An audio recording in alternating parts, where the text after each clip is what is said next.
Coming to you from the Pensado Media Center, powered by Westlake Pro. Big time movies can be audio nirvana. We're going to show you about that. You don't want to miss it. Indaba Converse Rubber Tracks Mix Contest, off the charts. Gear Expo Los Angeles, hot and getting hotter. There's so much goodness, David P. I just can't take it. You're at the place. It's Pensado's place. Yeah.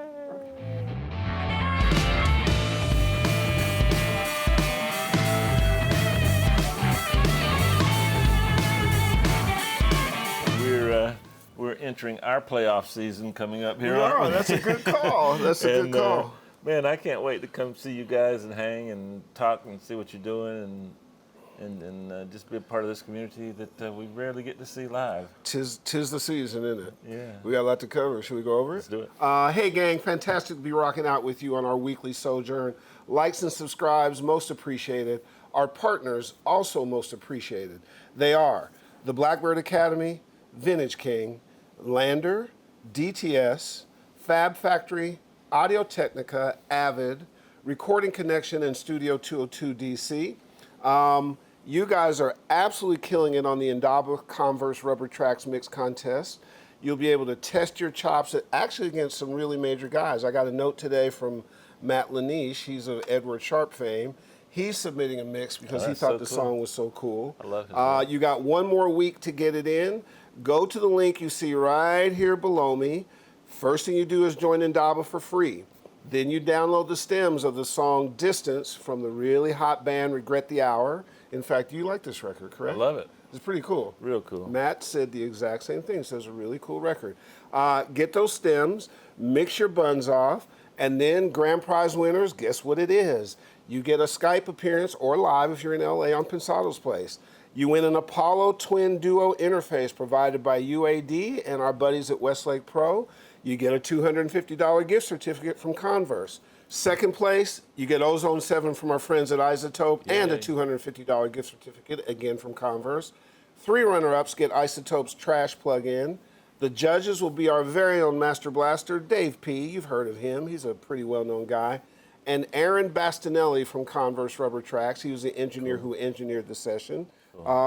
So tell us about this criteria you use. Well, one thing you got to remember is that the judges are going to be hearing hundreds and hundreds and hundreds of versions of the same song. Absolutely. So find a way to stand out, whether it's putting your personality into it, some inventiveness, some things that you think other people might not do. It's being fresh and being energetic, and those things always count. And I use a 10-point system. I break it down. I do a 1 to 10 on each individual component, and inventiveness is one of them. Uniqueness is one, and then number 10 is, did I like it or not like it? And then I add all that up. I pick like the top 20. I can't remember. We'll figure that out, and then I'll go back and redo it all again. And I try to. Everybody involved with this is trying their best to give you a fair shot. That's what I'm trying to tell you. So today's point, what's really interesting about it is he and Aaron and Indaba and Converse Rubber Tracks are taking this seriously. You should take it seriously. We have seen in the past some of these contests are a lift point for people's careers. They go on from there. We know a couple guys who became actually working engineers. Think about me. I'm sitting there and listening to something like 20, 30 times. Right. And I have to stop after about 10 because I move too fast. So catch my attention. Catch my attention. There you go. Tips for you can win. So you can win. Not just the judges will be judging. There will also be a popular vote online. First three winners there get a free upgrade to Indaba Pro. Become part of a super cool online audio community. How do you do it? Once again, head to the URL you see below me. Get busy. You got one more week, and then we're going to announce some winners. I already want to see those mixes in there. Part 2, get out your calendars because June 11th is coming. What happens then? Gear Expo Los Angeles is on and popping at the beautiful Vintage King in hipster downtown. We do the outdoor audio block party like nobody else, mostly because we invented it. Yes. It's the best in audio gear, demos, showrooms, food, beer, guys and girls meet, hang, learn from a lot of your audio heroes. For instance, on our headliners panel, Josh Goodwin, an absolute killer year with his Bieber records, just one hit after another. Big Juice Delane, Nicki Minaj's go-to ace, Jake Sinclair, Panic at the Disco, Sia, and Weezer fame. Then we have an electronica panel. The Dailiest will be there, and not only be there to be a panel, he's also going to perform. Sidebrain will be there. Yuta Benatar, he's also going to perform. A ridiculously hot DJ from LA, he's on a local radio station, KGLH, DJ Malski, who's combined hip hop and sports and other stuff. He's going to be there, and he's also going to perform. He is absolutely on fire. Now, if you're an audio person for TV or movies or any of that kind of stuff, we want to include you too. How about our Flicks panel? Freddie Archambault, he's from Last Call with Carson Daly. He also does the television show and mixes himself. Today's guest, Joseph McGee, the audio stud behind the Pitch Perfect franchise and a whole bunch of other things. Candace Stewart, who you've seen on our show. She's the doyen who runs East West Studios, and she often works with American Idol and a lot of other television shows, Taylor Swift, and you'll see what a major studio has to do to sort of incorporate film and television people. Our buddies from Recording Connection, they're going to provide legends all day. So we'll invite all the guys that you know, Ed Cherney, Ross Hogarth, he just called this morning, he'll be there. Oh, cool. Roseman, Al Schmidt, Nikki Bolas, Eddie Kramer, Jimmy Douglas, Paula Salvatore, and more. They're going to be floating through the crowd. You get a chance to meet your legendary heroes and spend time with them. And it just ain't Pensado if it isn't fun, right? Mm-hmm. We got to have fun. You going to have fun? Yeah. Okay, cool. So, beer, grub, win gear, win plugins. We're going to give away some scholarships. We're going to give away some swag. We're going to give a whole lot of stuff to you. Ladies, this is for you as well. Learn about the opportunities available in audio. We're going to have, there's a couple more announcements of folks we're going to have. A couple of them are ladies, so that you can see where you can have a career path. You can meet people who can share with you some of those trials and tribulations. We're going to have some t-shirts and, again, our mugs. We want you to take some pictures and do some selfie stuff. It's just going to be hot fun in the summertime, and you got to be there. So what do? Go now with a quickness. Head to thegearexpo.com, register and win. See this URL? Head there. This will fill up very quickly. Chevy hit me this morning and said the registrations are coming in fast, so hit it and get it. And by the way, especially the out-of-town guys, you got out-of-town guys got to do early. Dave and I want to meet you also. Take a picture, sign something, and hang out. Again, head to thegearexpo.com. Make sure you register, and we'll see you there. In fact, let's ask the wholesome host with hairy hands, who goes by the name of Hairy hands or palms? I got neither, so I'm good. Okay. Well, we'll leave that alone. But here's something. Complete with his own damn flag. And he has his Hungarian flag, too. I didn't say Hungarian, so he's also Hungarian. So he's the wholesome Hungarian host with hairy hands, correct?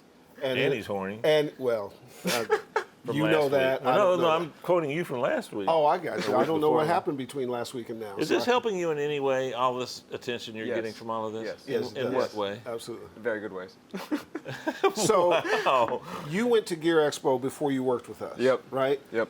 What did you find? Is this good for folks who are in your age range, who are figuring out their career? What did you take away from the first one? 100%. Like if you're like me, I graduated a year ago from college.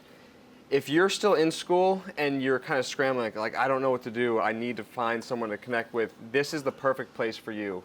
You get to meet all the people that you've seen their plugins, criticize their mixes. This is the place you want to go. And the amount of stuff we're giving away, you do not want to miss. It's going to be a good one. Chungar, all our events have a unique feel to them, you know, because you're at all of them. This one feels like could be our most intimate.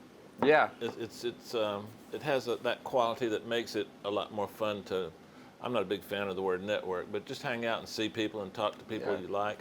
I get to see people that are my heroes there too. And Absolutely. I find this one to be that type of thing where it's easier to walk up to. It's like one big family almost. It's like there's no separation. You can go up to Al Schmidt, talk to him. That's what I did. That's when I first got to know Al. And not too many places lend themselves to do that, and this is one of them. And that's because of just the genius of Pensado, isn't it? Yeah. Is that what it is? Boom. Mic drop.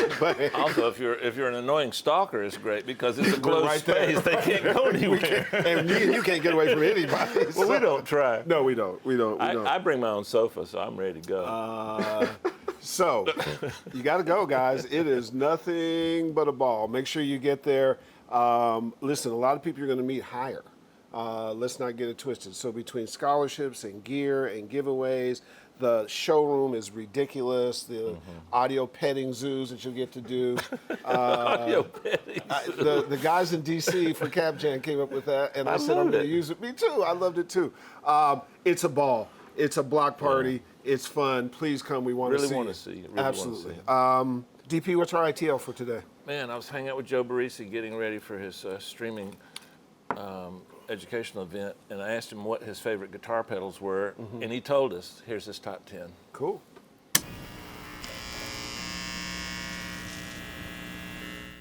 Joe, I've been thinking about this for a long time. Thank you so much for sending me the MXR pedal. Of course. It's making its way onto a lot of stuff. It's purple. Can't be bad, you know? Yeah, especially now. So what are some of the pedals that you find yourself using a lot lately? What's your current arsenal look like? I pulled out my top 10 current favorites. I'm going to start here. Actually, this is the first tube screamer I ever bought. I was 17. Wow. I think it fell off the back of a truck near I still my got music mine. store. And there's a lot of dudes that are crazy about whether it has the register on it or the dash between the S and the 808. But I don't know what chip is in it. All I know is it sounds good. It broke a few times. It's been...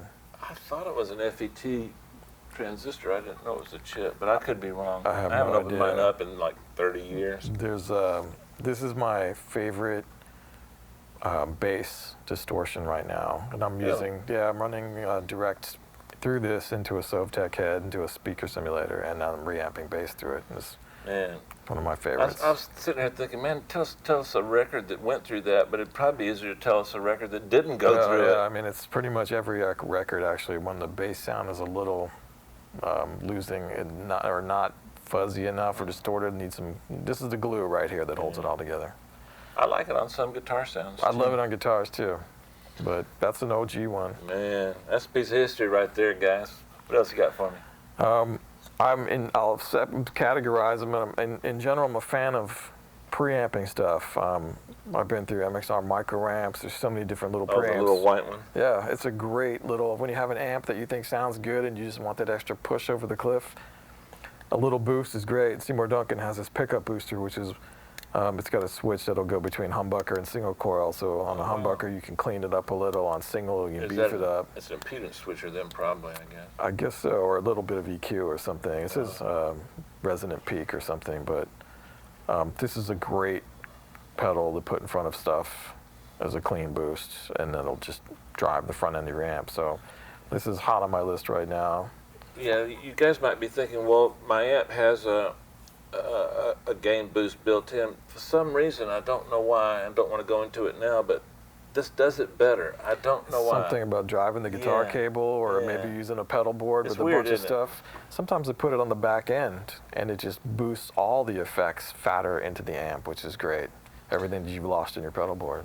Cool. What you got? This is more fun for me.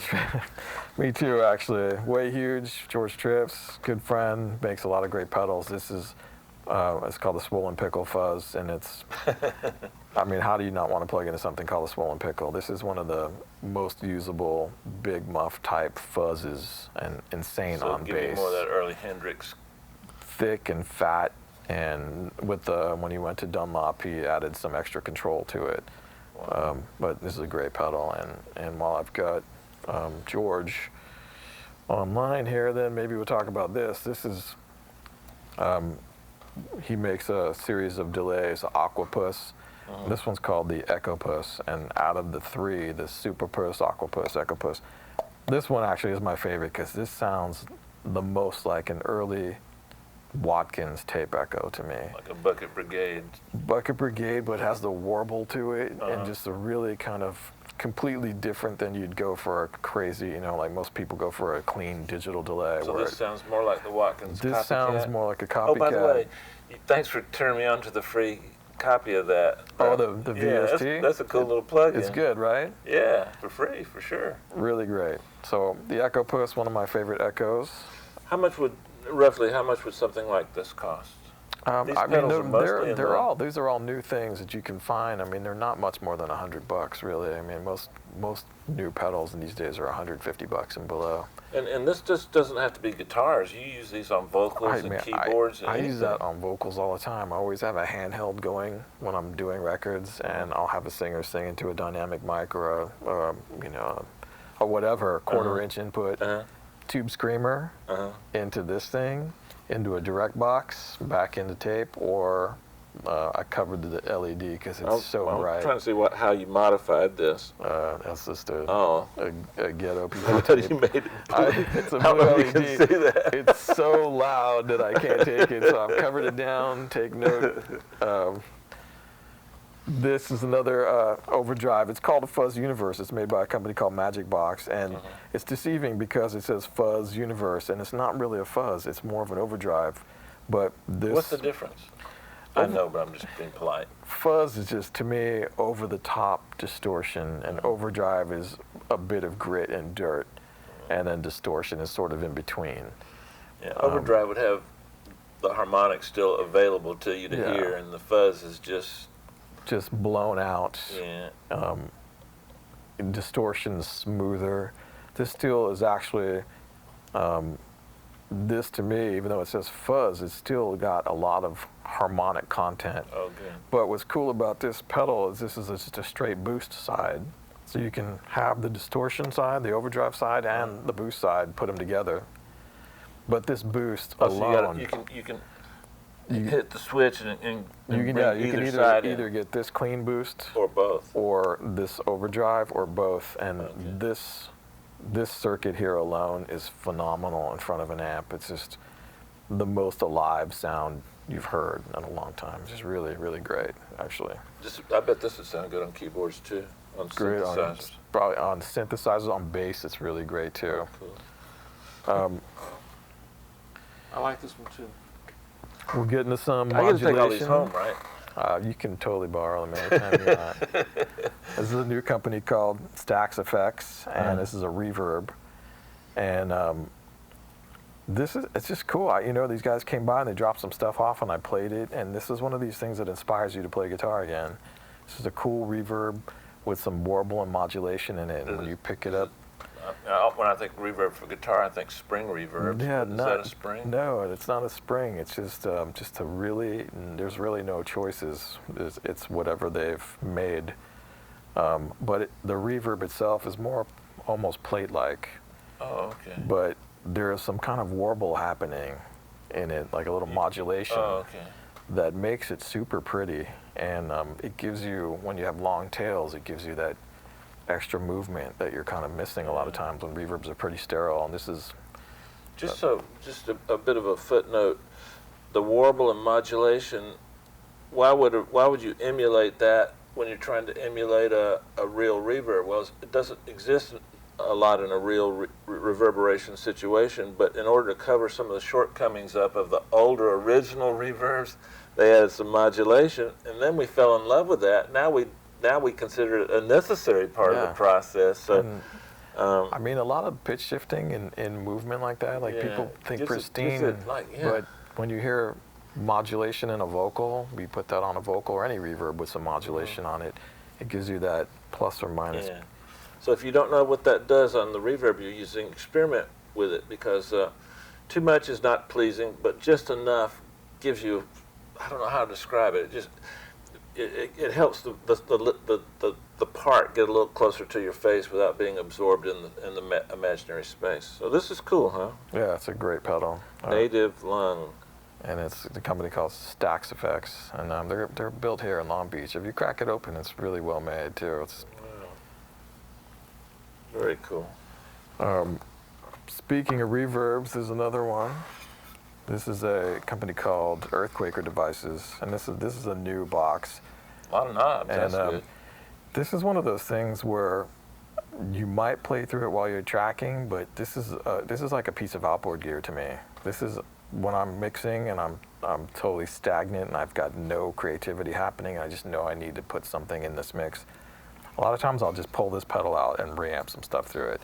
And this has created harmonies on vocals. It's created harmonies on guitars. It's just one of these things that it does such weird stuff that's so cool. It's almost a long delay and a reverb together, like a But it pre-delay. has pitch stuff too? Yeah, it's got pitch stuff too. Well, I mean, I play a lot when I'm reamping, so I'll pump a vocal through it when I'm mixing and start tweaking knobs and re-record the output of this on multiple tracks, and then I'll just start fizzing through it. But this is an inspirational piece also. It's not only could fit on your pedal board, but it sits on the console when I'm mixing. Wow. It's a great box. They make a lot of cool pedals as well. Make a note about this, Leandro. I'm gonna get one of these afterneath earthquake devices. Yeah, that's a great box. These guys, this is called the Kilobyte and Caroline Pedal Company, and man, they make some really cool stuff. But what I really love about this pedal is, well, first of all, supposedly it's a gritty digital delay. It came out of a karaoke machine delay. That's I think that's what they told me originally. That's cool. But it has a momentary switch right here. So while you're playing, you hold the momentary switch down and it starts to self-oscillate, which while you're playing guitar and you need a little transition into a chorus or something, this is another pedal Pink that I Floyd use. kind of thing. Yeah, I use this when I'm mixing a lot too, because I just start grabbing notes like you used to do with an old harmonizer, like a 949 or a prime time with the freeze button. This is my freeze button, and I'll just keep grabbing notes on it and having it oscillate, and this is a great pedal. They have a reverb also that does the same type of thing, and a distortion called the Wave Cannon that does the same kind of thing too, but I was limited to 10 pedals, so.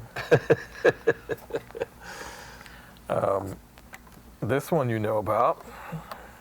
That's cute. He's got his little tape. For me, settings. there's so many pedals that when it doesn't say what it does, I have to actually put down. Oh, my boy. Man, this. Tell the guys at Dunlop, thank you so much. I know you gave me one of those and with their blessing, and this is one of my I gotta favorites. tell you, it's amazing. So I personally use this one. Some of these too, but this one I use a lot.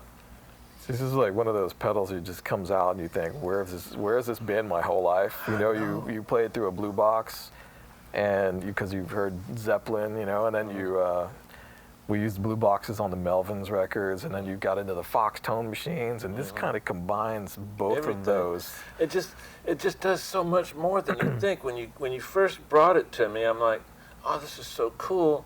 So then I immediately went and watched the demo, and I'm like, I went back and looked at the box to make sure it was the same one. Yeah, I mean, it's crazy. Remember, Leandro? It was like amazing. This series parallel kind of processing and basically it's like their tone machine circuit, but it's got this extra sub on it, but it tracks so well. It's incredible, and it's just this thing on drums is pretty crazy. Just the distortion on it alone is worth the price it's of killer. admission. Yeah, and man, it's a substantial piece. Really great. Well, that's my favorite new MXR. You gotta have little tiny feet to do this with your feet. That's a great box. Substantial. Thanks again. I use this all the time. I love it. And I couldn't, it's a little shameless self-promotion. This isn't available anywhere, but this is made by Alex Saraceno, who has the Dirty Boy pedals, and I've bought a bunch of his stuff, and he made me an Evil Joe pedal. Which is kind of cool, and the thing that I love about his stuff is that he has you can tailor the frequency response. Oh, wow. So there's almost a built-in circuit on a lot of his stuff that you can choke it down and get it really filtered, or you can make it wide open. And that's a high-pass filter. I'm not sure if it's high passing or if he's band passing in some parts of it, because you can really get it almost broken sounding and then full bandwidth. But this one is a completely variable. Some of his are 3-position, some are more. He's got a couple that blend 2 different circuits like this, which is even crazier because you can blend between 2 different filters. Do you use that a lot? I use this pedal all the time because, first of all, it says Did you Evil use it on Joe. the new Slipknot? I only mixed it, and I didn't use this when I was mixing. I did use the Tube Screamer to reamp some bass, though. Most of the pedals that I've used on stuff like that, I still use the tape machine for flanging. So, but this pedal gets used quite a bit on New Chevelle record. I used it on. I love Chevelle. I'm mainly mixing right now, so Tube Screamer's getting a workout right now on bass, and but it's a great pedal. Cool. Evil And Joe, huh? Evil Joe, because I'm evil. So hold on, Joe. I got to check you out here. I got 1, 2, 3, 4, 5, 6, 7, 8, 9, 10, 11. Oh yeah, that's my top 10. There you go. No, it's only 10. Just checking on you. All right, guys. I should have had an odd number though. I thought I did. Well, I count as the odd number, so. Perfect. Man, thank you, buddy. Thank you, Dave. And if you haven't already, go to prosoundworkshop.com. Check out the live stream that's going to happen just very quickly. Get on board with that, and get on social media. Tell everybody how much you like Joe and appreciate his teaching. He's doing some incredible work that you need to be aware of. Adios.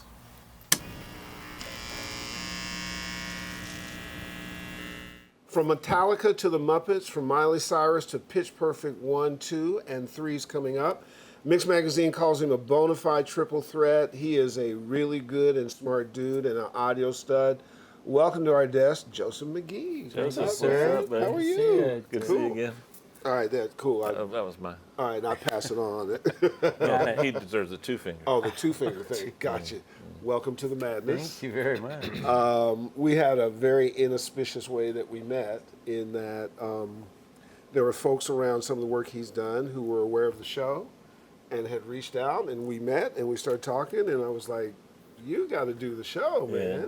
So what I found that was a lot of fun was beyond your history as a mixer, because you've done a lot of different things. Part of it is the big time movie business, but there's been other things like music and records and Todd A.O. and Post and all that kind of Live stuff. and Bowl yeah, and- a lot of stuff. The fun part for me was a little bit of a throwback to the heyday of the record business, because one of the things you described was on the huge tentpole movie things, audio is so critical and so complicated that when you guys book out a place, it's got to stay the way it is. You've got to have the equipment that's necessary. There can't be any changes. It's a big time machine, isn't it? Well, the continuity from when we enter post to when we finally finish, which could be 8 months later, I could be booked into a studio for 8 months straight. And the room, once we get it tuned, once Dolby comes out and blesses it, and we make sure we're okay, then the translation out of that room to the dubbing stage over and over as we go through our temp previews, and then we finally get down to final in the bitter end, it has to progress and always remain constant. So we have to figure out what we're doing before we set up that room in this process. Wow. And it's mainly in a show like Pitch Perfect that has all this on-camera stuff. Sure. It's a lot more complicated than an underscore, which an underscore with an orchestra can be faded in and out, Right. and has a lot more leeway, but we're talking about visual, vocal sync, and performance that drives the plot. So that's a whole other level. It's a lot more involved. Wow. The room that you just described, is it always a major facility? Like the Instagram of you in a room in Louisiana looked a bit like a not big studio. It was, you're talking about? Well, I was talking about post, and you're describing production. Oh, And we okay. could be, Swiss Army knife out in the who knows where. For production. Yeah, I mean, like for the Lone Ranger, we were out recording Indians on a plane with horses, and hearing people sing, in the dirt at the campfire. Wow. So in this instance, we had to, because the cast has to move quickly from choreography rehearsal, wardrobe fittings, meeting with the director in her office, music rehearsal, music recording. In both of the movies so far, I got my feathers ruffled because we had to build our own studio in the middle of nowhere. And I'm like, where's my nice studio? Oh my You're going to have God. to make this yourself. The first time we did it in a 10-story abandoned state office building in Baton Rouge. Wow. The second time we got a little cooler and they actually built a room for me. But it had to be adjacent so the cast could literally walk. This time we're now looking at some other options maybe, but the only way that they can get through the schedule quickly, because I might have a different singer in tracking and production prior to when we shoot. I might have a different singer every half an hour, and that might go on all day long. So is part of your job, besides envisioning the big picture, seems like just the logistics of it, the planning and strategy of it is intensive, because you got to make these decisions beforehand. Those have budget implications, correct? Are you the person making that? Is there a committee that makes that? Huge team. I mean, I think that's one of the things I always got excited about making movies is it takes this big army Yeah. and you all kind of know what your roles are, and the more experience you have, the better you get at being part of that team and coming up with creative options for all of these issues. But yeah, we all work together, and it's nice to see that coordination after you've worked on the one project for a year and 2 months. Yeah. Finally come to an end on the dubbing stage. It's really rewarding. Back to the beginning. You started where? How did the journey get to here? Because it's pretty broad. Yeah, Do it in, do it I in don't 10 even know how words to or answer less. that. How to do it? I just like everyone else. I was a young musician. What am I going to do with this? The engineering What was your bug instrument? hit me. I started as a trumpet player, and then went to a percussionist and a drummer, and I actually went through a university program. I actually Right. got a master's. I did all these crazy things. USC, correct? For my master's, but I was on the road as a player. The engineering bug caught me. What happened is SC led me to the LA Phil.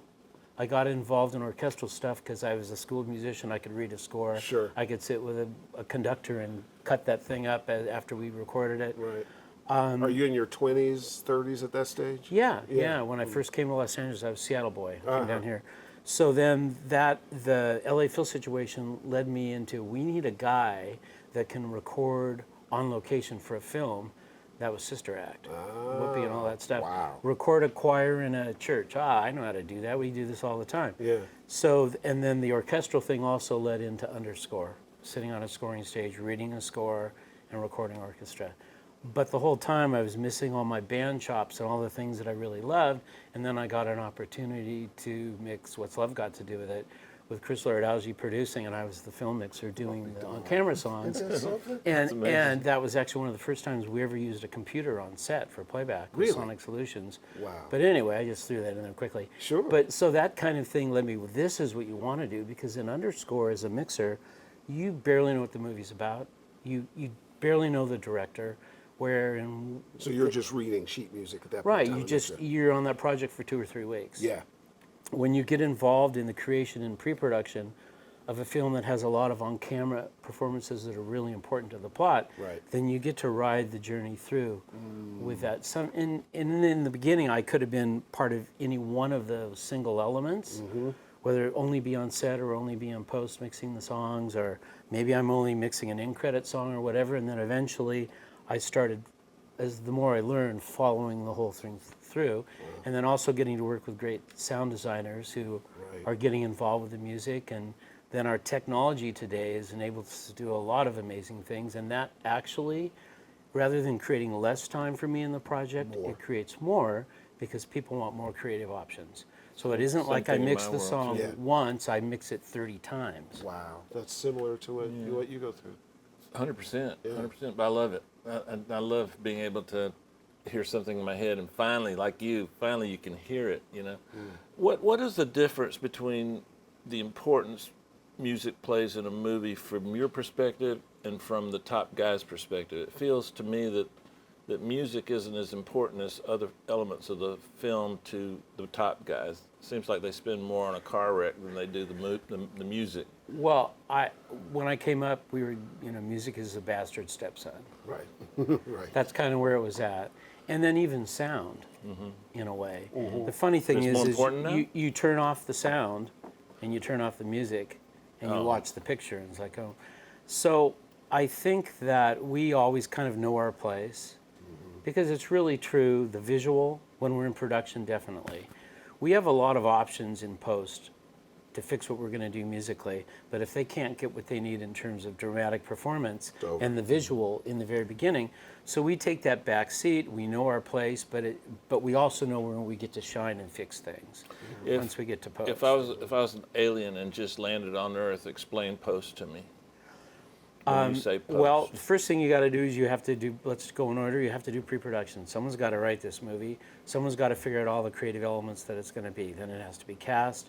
Then we have to start to figure out creatively what's actually going to happen. So what is in pre-production? In my world, that's recording things ahead of time. So we actually get to know what, even if we're going to do them live on camera, what we want to percentage figure of that pre-recorded music makes it to the screen? Pitch Perfect 1 and 2, about 95%, Oh, which that shocks much. everybody. That's amazing. Yeah, because there's a certain thing that I believe in when you're doing an on-camera performance. If you're going to a MIDI track that's been, it sounds like bad karaoke, the performance visually on a 4K camera is going to look bad. Right. Where if you have a great That's set interesting. and beautiful visuals and great camera crew and all the things happening, then the music really ought to give the very best cues. And if that person pre-recorded it themselves, they got to learn it, they got to live it. Now they're going to shoot it. You have the option then at that point to record them live against it. There's all these cool things you can do.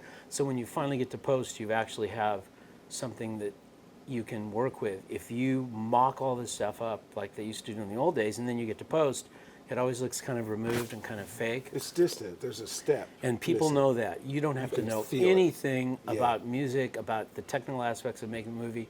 That audience, you can sit and watch them. The second that something is wrong with that musical performance, you lose them. Yeah, absolutely. Because they feel correct. it's fake. Absolutely. Absolutely. Is the process still 4 guys on a massive console all working simultaneously? Or is it just you in a room alone now? Well, the way in the end on the re-recording stage, on the Pitch Perfects, it ends up being 2 mixers. Okay. And guys like me, like for example, there's one guy, Kevin O'Connell, who like holds the Guinness record of being nominated for Academy Award more than any other crew guy alive. Wow. Anyway, he's sitting there with dialogue and music underneath his faders, and that's all been pre-dubbed. And a guy like me has created all these stem sets. So if their console holds 750 inputs, my department might be 200 or 300 of those inputs. And everything that we've done, all the pre-dubs, all the pre-mixes, all the preparation, he can take one fader that brings up a group of 6 that is one voice. So it's already sitting in 5/1 for him. That's the way we chose to do this. A lot of people do this process differently. Some people willy-nilly take a bunch of mono tracks to the dubbing stage and say, let's go to work. But when you're dealing with a huge stage with a 40-foot console with 4 guys or 3 guys or 2 guys, those are the most expensive audio facilities you'll probably ever see on a daily basis. And If I'm a you young have to guy have it sitting at together. home right now listening to you, I'm going to go, man, I think I'll just go play the drum somewhere. I mean, it sounds daunting. I mean, how do you go from a drummer and a trumpet player to getting that kind of expertise? I Well, mean, is it OJT or is it? What if we just step back for a second and say Okay. nowadays a guy can be sitting home, he's got Final Cut Pro, he's got Pro Tools, he shot that picture himself, he recorded that audio himself, he played it himself. In our world today, that's exciting. He can now sit and do all the things that our huge team does all by himself. And I actually do that myself. How exciting is that? Yeah. For me to be able to go from a big team to go back to doing a music video where I actually get to cut picture. Because an indie film or some other video context, it has to be that way. Not everybody. There's not a budget for a Right. big team for everything. And us guys that do big features, we still all jump back into that world I bet. constantly. I bet. So how do you do this? To answer your question, a little teeny bit at a time, you know? Yeah. It's all doable though. I mean, it's just like, it doesn't matter whether it's a 2-track mix in a record or whether it's this huge film mix. It happens at many different levels, and you just basically work your way up those levels. If you don't have a master's degree in music, can you still rise to the heights that you rose to? When I came a up hard in this question to town, answer. we were told, actually, you don't need those degrees you just got. Just come in here and sweep the broom and turn into a runner. Yep.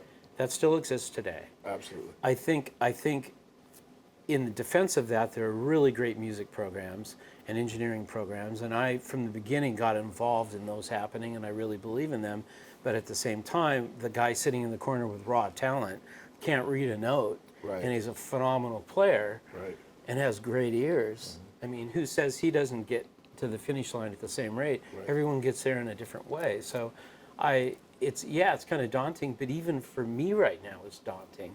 If I start the beginning of a feature film, I'm just as scared to figure out how to get to the end and do a great job as the person that's a beginner. However, on their if you become a guy that is a go-to guy, that's a really hallowed space. Because people, once they get comfortable that you can deliver, they want to come back to you and know they can deliver. It's so important. Well, he makes them money. Anybody that makes them money is going to get hired again. Yeah, I don't even know actually how to respond to that, because I would like to think that we're all kind of, the way the industry has gone and the way technology is increasing so rapidly, there's always going to be a guy that sits at the table and he's going to open that certain plug-in Right. and school me. Yeah, gotcha. So yes, I have all of this experience, and you guys, for example, the record mixers, us guys in film look at you guys and go, holy cow, how did they ever do that? How did they ever think of that? Well, that's accurate. It is. but I think in every level. But we really do it with you guys. I ain't gonna lie. I look at all those knobs, and I'm that person that comes into our control room. What are all those knobs? Yeah, do? but look at what you just created with an interesting pocket. Whoever thought of taking that backbeat and putting it where you did, and creating something that us guys in film emulate. I mean, I've been on a lot of projects where the record producer and the actual mixer of the record come into my world, and I might do the film side of it, but we're honoring everything they've done on their side creatively. So. And I think the general point to the audience is follow your passion, man. Yeah. Between the tools, techniques, education, other kinds of stuff. Don't let any of this be daunting. Have enough cojones to step into it, because anything you want that has value, you got to step in and deal with it. It's not just going to be present itself. You got to care about it. Well, and you got to keep going. I Yeah. mean, I still get I was talking to a young producer this morning. We were talking about my position in the industry compared to his. Yeah. He's still just as excited about getting up and getting a new plug-in this morning as I am. Exactly. And how cool is that? It's the coolest part of our business. Here, in the entire history of the show, like what we like 25, 30 years now, I've got my first Barbara Walters question. Okay, here we go. So, you want Joe, a handkerchief? If you had an imaginary son, and this imaginary son, What would the imaginary son's name be? Joe Jr., Okay, cool. and he had to go into audio, and you had to place him in the audio profession anywhere between my end and your end, where would you Joe you Jr. put him? go? Where would Joe Jr. What would go? you recommend to Joe Jr.? In telling him his path? Yeah. Specialization, actually. Wow. That's it. First thing I would do, no matter what, is that he's got to get involved in a discipline as a young kid. He's got to become a great player. Yeah. He's got to get his brain moving. Yeah. Second thing, that if I was to give advice to someone young coming into this industry, is we all joke about, well, really, you should become a picture editor. Don't deal with the sound and music side of this. The picture editor is the guy making all the incredible choices. But I think I would probably say, that in terms of people that work all the time and get to be really creative all the time, the composers in the world of film and the music editors that work with them, I think that because the way things are changing, a lot of these composers might even be mixing their own stuff. Right. But they're always going to need a music editor who's a great musician, and actually these days is probably a good engineer and mixer too, to follow that path with them. So I think music editing and composition is huge, because every film is going to need that kind of skill. Yeah. In terms of what I'm doing in on-camera performance, those films only come, or those scenes even only come around every now and then. Occasionally, that's true. Absolutely. What the directors that you worked with, are there some who have more of an affinity and respect for the music process and audio process than others? Does it change? It's interesting when you first start to meet with someone, you realize you're going to have to honor their vision. Yeah. Not so much different from what you do, Yeah, and you're going to have we to have to crawl into also. their head. Right. Very You're going to much figure so. this out. And I remember the first time that Liz Banks showed me that she hears reverb tails precisely. Is that right? She could tell the second that I altered the parameters in the reverb on a voice, or if the difference between what I had for short and what I had for long and what I had for ambience. She picked it up in a heartbeat, and you're No like, joke. whoa. That's So amazing. everybody's totally different. So that's the director of Pitch Perfect and an actress. And an You wouldn't actress. know her anything about music or think she and had that and a kind film of ear. producer, and Yeah. yet she had those crazy ears. And so in the beginning of that journey, it was like, whoa, and I started to tease her about it. You're the reverb mistress. But when we got to the dubbing stage, her ears were great to have. Wow. Because she learned the process with us, and it became really strong. Other people, I can remember sitting with Robert De Niro in the back as a director in the studio, though. He'd come and hang with us the whole time. Wow. Tyler Perry would do that too. He'd just hang with you and say nice things, and you'd have a good time. And if you turn around and said, well, what do you think of that? do you like version A or B or C or how? What?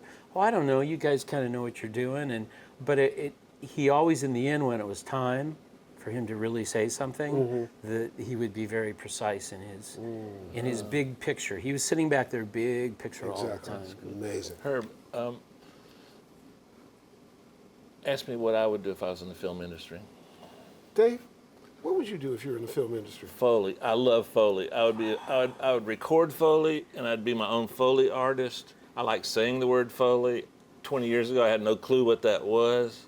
I love Foley. Okay. Have you been in famous Foley pits? No, I want to go. I want to see them. Oh my God. I've seen baby ones, little ones. The first time I saw the Foley pit at Skywalker, it just blew my mind. Can First you of get all, us in there and film it? we could probably get you in a Foley pit. Let's do that. There'd be a lot of Foley artists who would love to show you guys what they do. I'd love to do that. Get the old knife and the I'm being watermelon. serious, by the way. I'm being serious, by the way. I really love that. I love, about 90% of my clients really enjoy taking something unusual and turning it into an audio moment and a song, things like that. We all do that to some extent, and Foley is just doing that all the creativity the time. in the space is amazing. Well, just picture you walk into that space different. You walk into a recording studio, you're not necessarily associating with smells. Right. You walk into a Foley pit, holy cow. This area of the room smells this way, it smells this way. All these odd things are happening. Every Foley artist that's great sets it up completely different. They have all these zones of how they create different categories of sounds in those zones. When somebody's fighting, do they really break a stalk of celery? Whatever they find whatever is, works. Yeah. I mean, I think one of the interesting things is if you look at a Foley artist and then you step back and look at the person that's supervising their world, a supervising sound editor or a sound designer, he's helping them do that as well as he's coming up in the beginning with the director. What is the sound going to be when the magic car's door shuts? To me, those and are opens so each important time. in a movie. They can make or break a movie. Well, yeah, and we for sure. identify that immediately when we hear new sounds and the creativity with the character or with that event. That's huge. And then, of course, as the music sits under that, relative to and that's why recently when Mark Mangini did his Academy Award-winning job, he spent a lot of time. Mad Max. He spent a lot of time with the composer. They would get up in the morning and talk about it, and they would go through their days. And so the composition was kind of going with the sound design like this to achieve this kind of magic place, and they both, the technology platforms that they're on together are similar. Pro Tools, what do you do? I do this, I do that. Right. And so for them to start exchanging sounds, here's the sounds I think in this scene. The composer says, well, here's the themes I think in this scene. And then all of a sudden they come up with this idea that's just otherworldly. Who ever thought of that? That's so cool. Yeah, I think that's So awesome. cool. I look at guys like that and think amazing things, and then Mangini will look at someone like me, and he's like a 12-string guitar player, and he's thinking we're doing amazing things, but in reality, we're thinking he's running the show anyway. I think they're doing amazing things. I guess the grass is always greener, but I've always been fascinated by that sound design part of movies too. That's well, a lot of picture creativity editing there. too. I mean, I'm always in awe. Yeah. When we shoot, when you read a script before you start a project, and then you see it shot, and then we interpost, and you walk into the editor, especially if it's a musical scene, they'll say, hey, well, check this out. This is my first cut of this. And you're sitting back, how did you think of that? Right. Has the introduction of CGI into the whole process made your life better or worse, or neutral? Us guys in music, we're always amazed at actually how much money they spend on that kind of thing.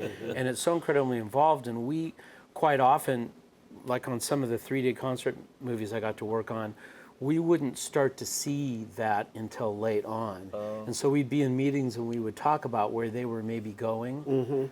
I can remember the first time we did the throw of a drumstick in the air and back down in 3D, and the bounce off the head and all that, and how it was going to work. And, I'm thinking, well, how am I going to mix that? Because if you're watching a drum kit in 3D, it's going to sound different than if you're watching a drum kit in stereo or mono. Right. And because that, things are coming at you. And we talked about that, and it was so gratifying to see the work they did and the improvement in the 3D for the little silly sounds that us guys have created musically to be the foundation of. But so This is so fascinating. Yeah, not that much, because I guess recently I did work on one thing where there were a lot of scenes happening, and we knew that things were missing because they would all be CGI. But us music guys are kind of kept in a.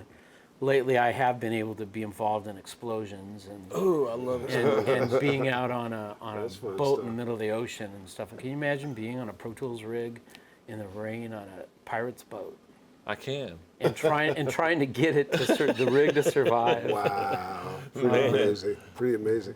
Now, is there the leap is between television and film? Different processes, different things, same result. A lot of Yeah, cues, it's kind of funny.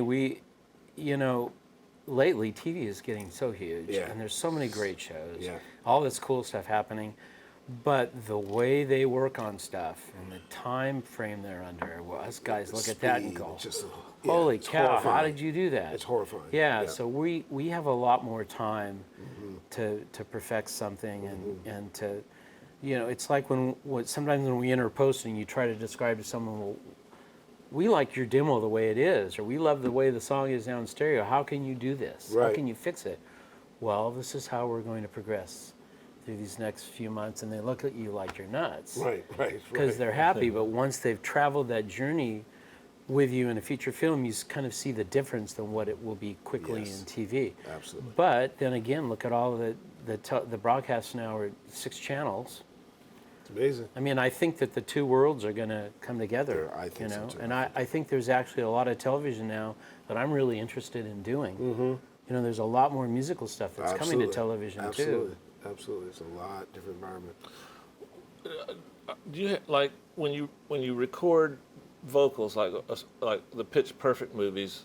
The vocals are very important. What do you do different in terms of the selection of equipment, your vocal chain, and the treatment of the room you record in, and are you always planning on making the ambiances the same and all that kind of stuff? But how does it differ from me, say, recording Beyonce's vocals? Is it the same thing? Well, I think that when you're doing a cappella, you have to realize that all of a sudden you're going to be stacking. At the same time, for a visual media, you want it to be believable. What mic and mic pre are you using? Well, that's what we do, is we create different chains. And we didn't do this so much in Pitch 1, and we learned you can only pile so many C12s on top of that Absolutely. puppy and 47s onto that, and whatever you're going to do. So we started creating all these different flavors. And one thing we're talking about right now is even adding more flavors. So it's just a different patina. If my go-to right now is an M49 into a Neve 88 into a a tracker, then this other chain better be a 47 into a pristine pre-millennia into, we're going to slap it hard with an LA2, whatever it is, we create these different color chains, and then we look down the cast. Why wouldn't you just select a chain and a mic that had no color and then add the color in post? That's what you do for a living. You know what, though? Is that stuff in post? No, I came up in this industry in orchestral recording, and if we wanted the sound of the strings to change, we didn't sit and EQ it and add different verb to do that. My mentor, you take all those mics out of there, you put these in there instead. We're going to go from Sheps to close mics to Sennheisers, and we're going to change the M50s to something else. And all of a sudden, the sound of the strings is there's a married. So it's an advantage, is what you're saying. It's a married patina from the beginning. I love the word patina, by the way. I'm going to use that a lot from here on out. That's great. Yeah, and the thing is if we do it that way and we get it right once, it's that old thing that when we used to have desks, our faders are all sitting at 0, and we're sitting back saying, wow, we recorded that pretty good, didn't we? We haven't even mixed it yet. I think us audio guys should rewind that and listen to that again, because a lot of the guys I mix for actually do a pared down version of that. Babyface, Kenny Edmonds used to do that. A lot of people did that get different patinas together for a big background, I have a confession to make. Okay. I don't know if this is the place. One of the first times that I ever stepped into your mix room at Enterprise, and I saw your multiple vocal chains and how you did that. dang, I'm going to do that. And that was Christina. That was Christina Aguilera. Yeah. And I used to use was so 10 impressed with faders on that. her. And so one of the things we do right now with these a cappella voices, to kind of answer your post question, is after we've tracked them a certain way, we still start to cut. If one character goes from singing lead to singing doo-doo dots to singing meow effects or whatever, those all end up being different track groups. I see. And so every time, even though you're looking at the same character and we're moving through the song, every time they go to a different part or a different anything, it's a completely different chain in the mix. And so, Amazing. yeah, that's why some of the mixes are 400 tracks wide. But the one thing that I wanted Whoa. Like 400 Canadian or 400 American? Euro. Yeah. But here's what's funny that the audience can't see is the whole production team reacted to.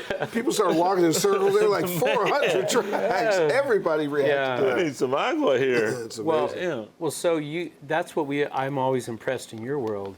You guys do all these amazing things in stereo. And in the world I live in, every little separate thing has to be premixed and available. So on that dubbing stage, if the director says, you know, that in the pre-chorus, that, where is it? I want it to spin around the room. I just start crying. Or would you get rid of it? And you don't want to be the guy sitting there saying, oh, well, I tied that into the percussion mix and all you get is 151 and that's the way it goes. You want to be the guy to say, yes, well, actually, I've got every single element in this mixed as a separate entity.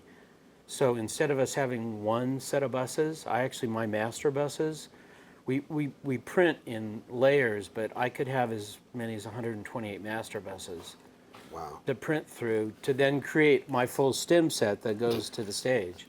Somebody bring me a mic. I'm ready for a I mic better drop. be quiet. Walk out. That's it. We're done. Good gosh. Okay, so let me just say to the audience, you want to bring your ass to Gear Expo, okay? If you're in film and television and we're replicating this kind of stuff, this information is just invaluable and amazing, right? Yeah. It's just, again, what you can't Amazing. see I mean- is just how my production team has reacted to this stuff. They are pacing, walking, somebody's holding somebody crying. They're just, it's really pretty I'll never amazing. see Leandro again. Well, what you're experiencing is when we met a couple weeks back, maybe a month or so ago, and we met, which I thought was going to be for an hour, and like 3 hours later, we were just vibing. It was just so amazing. But I was told to actually try to limit my discussion when I got on the show here today, and I didn't do it. So No, hell no. I hope I haven't. Oh, burnt heck no. You're going to have to come back four times in a row. You're such a generous person. I can't wait to kind of give a little glimpse, maybe a 30-second glimpse in a future episode of that world. It's so fascinating. Here's what is hopeful. Joseph and I have great ideas about what could be possible in the future in his work, and maybe us having an opportunity to sort of be able to show that process and so on. So we're having those discussions. We can't talk about it yet, but we're prayerful about that. Let's leave it there. So great. Well, look, just to show people another option. You know? I think two things about it, and I hope people. Not that your career is another option. I didn't mean it that way, but there's so many different ways to do this passion that you. I didn't mean to cut you off there, but there's just so many ways that when you're feeling that at some point in your music career, how to take it to the next level, there's so many options to do that with now. And I think there's two other points. One is the sheer talent in that space, like to our left, is amazing. The opportunity for our audience to learn and say, oh, wow, there's a path that I may not have known of. And then really what happens for properties that we have found in our thing. I mean, I think Chongra pulled up a metric the other day that our show has been consumed from the inception, almost 179 million minutes has been consumed from the inception. Since January, it's almost 11 million minutes been consumed. So what we like to say to properties, you got an audience out there that is your consumer, who cares, they're vested, they want to know, they'll go to your picture, and we like being that conduit so we can all serve each other is really my point. Well, you know what's interesting to me about this is in my world, I mean, in your world, you guys are stars. And a lot of people know all about you. And in our world, really our producers and our directors and our talent are the stars. And there's such a huge team to make those movies. Yeah. We're all just kind of sitting back hiding. I got an offer. Let's try and use this platform to help make those guys stars. Oh, we're you gonna make. We're gonna make all these guys. Oh, he's a stars. star already. I, question. I mentioned to one of the most famous dubbing mixers, say, dude, you gotta, this is great. You, oh no, I don't. I said, no, there's got to be a way for you to be able to Yeah. come and talk about this. Yeah, absolutely. And we'll come to those guys. Chongor, you got a couple questions over there? 'Cause- Yeah, we do. Well, here's the thing. Are you back to reality? You and Darian and JD and We're all Leandro? back. There's so many matches busted. They're all like, It's oh my God. Absolutely. This first one's Tony Ramos, not the restaurant. Okay, cool. What was the reverb you used on Through the Nevers, and how do you approach compressing the drum bus? Wow. Wow. That's a hard question. That movie is kind of interesting because when you're dealing with a, sorry, I'm supposed to talk this way. You did good. Going though. again. You did good. That film is interesting because when you're dealing with a famous artist and a band that has a sound, Yeah. and you're working with their people, what that should be exactly. That's a good example of where I have to become an interpreter of their world and their sound, and what I think it should be in the beginning is not necessarily where we go. And I can tell you on that picture, the first time that I presented what I thought the sound of the band should be, it's like, oh, no, not close. this is not how this is. But it was a nice journey because then you start to see actually both worlds kind of come together. You know, there was a lot more hard driving mono, but in a 5/1 space that happened in that film. And to answer the question, the reverbs were very, very traditional. Wow. And I did something in that film that I will do, rather than you say, oh, great, our plugin does 5/1, our plugin does reverb and surround, didn't really do that. In that movie, I'm actually feeding verbs in mono, old school. They're coming back in stereo, and it's wrapping around this way, and then I'm defining another verb in detail down the center. By traditional, you mean just rooms, plates, halls, chambers? Mono by fed, traditional, you stereo mean- return, very traditional, rather than I'm going to okay. create all these complicated Oh, okay. schemes spatially, and we're going to have all 5/1 So you verbs probably coming have more back. mono returns than stereo returns, right? I did have several where we divided up because still in our world today, it's changing now. There are still certain things that we can do in Pro Tools that's easier to do with mono strips and stereo strips than it is to do with a 5/1 strip or a 7/1. Chongor, give us another one. This one's from Jordan Yale. What are your favorite reverbs when it comes to matching the ambience that a viewer would expect to see on screen? Am I to say that's a question about favorite reverbs for ambience? That's what Just I say, think they said. for reverb, say plugins. Just Plugins, substitute yeah. plugins. If we step back for a second and say that back in my orchestral days, I always had a Lex 300 for ambience, okay? And step into now, and that's how I learned how to mix in the box was, what did my hardware do? How am I now going to do it with my plugs? It's funny. I'm one of these guys that still thinks that an EMT 250 has beautiful ambience and beautiful tail, and that's always my long. Now, a lot of the sound designers, they're getting involved in a lot more complicated plugins that are doing modeling and things, but in the world of music, I would say that quite often I figure out a way to use a couple different EMT 250s to create my long these days, the UAD plug. Yeah, that was the first expensive reverb I ever used, and I have one now, and I love it. I love it. You've I don't always know- loved it. Yeah, I just like looking at it. And most of the time it's in my room. I not love even touching on. it. Yeah, me Going too. over, touch the Me top. too. The knobs. Yeah. Great yeah. knobs. We're starting to go to a space that we might need to. Well- Should I bring us back from it? Because Yeah. he has a knob of fiction. Affliction. Affliction and predilection, and there's another word I won't use. But I love seeing you guys turned on by all this. Well, it's nicknamed R2D2. That's what a great and reverb that's what it looks we're like. pulling on the handles right Absolutely. now. Listen, I just used to get in there because I didn't Levers. even know what it did, but I would just go, it looks cool. You should loosen up your arm for batter's box. And at some point in time, we're blessed with some really cool sponsors. And I'd be curious about your reaction to some of their stuff. Lander would be interesting. For DTS would be interesting. audiodynamics, Land would be perfect in that space. So at some point in time, I'd love for us to either introduce you to those folks or show it to you and just see. That'd be great. See what you think. So we'll good make sure time. that happens. All right, homie. You named this is like Carl Yastrzemski. This dude over here to the left could be. Wait, is he the pitcher? You're the batter, and He's I'm the catcher. pitcher. What's I'm going just on I here? do color. No, you're Oh. the, you're There's the no batter. pun in You're that. I'm the batter. There's I'm the batter. Yeah, I'm the you're the pitcher. batter. He's the pitcher. I Okay. do color. But I'm going to do something a little different this time. I'm going right-handed this time. I've been going soft on our other guys. Can I make a different suggestion? Jeez. Why don't you just run? Let's give it a win. And just Wait, don't do it at all. left-handed pitcher or the right-handed batter? We do shit to screw Okay. here at Pensado's Okay. place. All right, homie, hit it. Piano. Piano. Jack Renner, Telarc Records. They would work a piano for 3 days. But anyway, back in my heydays, modified ORTF makes its way into the instrument. Damn. Piano. Game, set, match. It's over. World Series. Pin drop. World Series. This is the first one-pitch World Series. The series is over. He Stephen Curry'd me. Strings. Strings. Shimmer, gloss, 12.5K. Dialogue. Warmth. Drums. Or percussion. Drums or percussion. Air. Simpty. I was beat to death as a kid coming in the film industry over SMPTE. I had to learn time code or I was doomed. Yeah. Vocals. Vocals. Emotion. The beautiful thing we call sub. Dangerous. Point for Dave. I was gonna go turkey I and love- cheese. I love air turkey, moving. cheese, and mayo and mustard. I love air moving, but still. Yeah. Jersey Mike's. Yeah, absolutely. 5.1.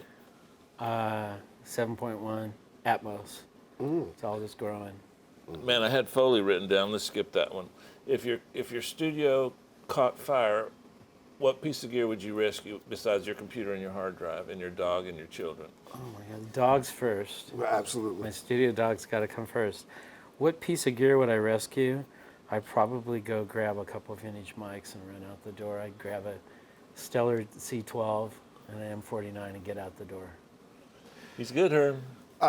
Listen, there was no. I had a couple curveballs in there, and he just Go throw them. No, he threw them. It's a changeup. Here it comes. You threw them, didn't you? I did, yeah. Well, He did good. you remember when I He called did so you? good. I learned some stuff. You remember when I called you after we had the meeting? I was like, dude, dude. What you don't know is that our meeting was the result of almost a couple years of discussions. Yeah, well, we should have done it a long time ago. I'm sorry. I think didn't get over it sort of worked out perfect. Now here's your Yeah. problem. Your problem is Yes. we have only scratched the surface of what you got carrying underneath that hat. So, when we become stalkers and have you back and have you at our live events and stuff like that, It's great. you have the right to say, Herb, do not call me anymore. Yeah. Just don't do it for a minute. Just hang around for a minute Okay. with us. Will you do that? Well, I think that I had a habit of hiding out all the time, and I think you guys are a lot of fun, so I'm down anytime. Come on, man. We're going to flush you out. Listen, Okay. we flushed ourselves out. It worked out okay. Cool. But let me say this seriously to the audience and to how lucky we are. There are you are part of a community of amazing talent, not sort of talent, and I've been on both sides, as these guys have too. And when you meet somebody like Joseph, and what you don't know because you haven't spent time, is all this knowledge is wrapped up in a package of a really good dude. Yeah. And so know how proud you should be a part of the community. Your opportunities are really endless. Be curious and be ballsy and go for it. These kind of shows stimulate. Should we bring the country singer up here and just introduce her? Sure. Whatever. Come on, country singer, come on up. So Joseph brought a incredible country singer from Austin, Texas, Hi, y'all. and we just say hi. Hi, y'all. What's your name? My name's Katie Ann Clark. So we haven't heard a word, but we know she's just bad. You can just. This is a star, correct? You guys look good. This is We do look good. Yeah, she is. Katie she and her. actually is. Hey. What a voice. she's already sung in some movies, Herb. She's the real deal. She's the real acted. deal. She's- So I'm calling the Pitch Perfect people in every other music movie ever, and we're going to put her in it. And as soon as we have some music from you, we're going to let folks know. I'm going to let Dave wrap it up. Joseph, we got more to got do. Thank you. Thank you very much, DP, guys. take us home. Hey guys, I'm sitting here thinking about some of the things that Joseph said, and I think I'm going to reiterate. Joseph, chime in if I do this incorrectly. I think not just to get into the world that he's in, but any world, you need to learn the jargon and the language in that world to be able to communicate, because his world, even though it's close to mine, has a different language. In his world, he emphasized musical ability. You can't do musical things without musical ability, so whatever profession, get the basic tenets and skills of the whatever it is you're contributing. And one of the things that came to my mind was, if I was to think right now, I want to go do what he does, it would just be so overwhelming, that concept, I wouldn't know where to start. But don't start there. Start with just a small section, like Joseph said. Start with your home computer and Final Cut Pro, and then just grow, and then develop a personality in a bedside manner. I've known Joe for a very short time, but I would trust him with anything audio. Yeah. I just would trust him, and that's a skill that he gets through experience, a skill that he's gotten in a personality that comes from quiet confidence, and so get that, and the only way you can get that is through. And just before we say goodbye, we have a first. What? Can we do that before we say goodbye? Yeah.